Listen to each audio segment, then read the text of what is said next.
Hello guys, welcome to my Motivation YouTube channel. In this video, we are going to talk about how a poor Japanese boy created Honda. Watch this video till end. Subscribe and hit the bell icon for upcoming updates. What is a true winner? We may be very familiar of Honda motors. They're everywhere, from cars to motorcycles. But do you know the real story of how challenging it was for Mr. Soichiro Honda to establish Honda Motors?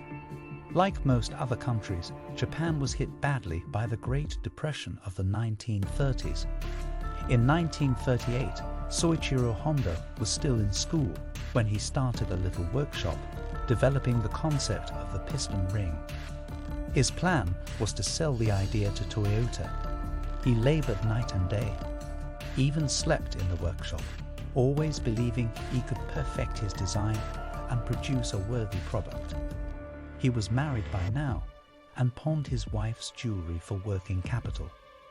Finally came the day he completed his piston ring and was able to take a working sample to Toyota, only to be told that the rings did not meet their standards. Soichiro went back to school and suffered ridicule when the engineers laughed at his design. He refused to give up. Rather than focus on his failure, he continued working towards his goal. Then, after 2 more years of struggle and redesign, he won a contract with Toyota. By now, the Japanese government was gearing up for war. With the contract in hand, Soichiro Honda needed to build the factory to supply Toyota, but building materials were in short supply. Still, he would not quit. He invented a new concrete-making process that enabled him to build the factory. With the factory now built, he was ready for production, but the factory was bombed twice and steel became unavailable too. Was this the end of the road for Honda? No. He started collecting surplus gasoline cans discarded by US fighters, gifts from President Truman, he called them, which became the new raw materials for his rebuilt manufacturing process. Finally, an earthquake destroyed the factory. After the war, an extreme gasoline shortage forced people to walk or use bicycles. Honda built a tiny engine and attached it to his bicycle. His neighbors wanted one, and although he tried, materials could not be found and he was unable to supply the demand. Was he ready to give up now? No. Soichiro Honda wrote to 18,000 bicycle shop owners and, in an inspiring letter, asked them to help him revitalize Japan. 5,000 responded and advanced him what little money they could to build his tiny bicycle engines.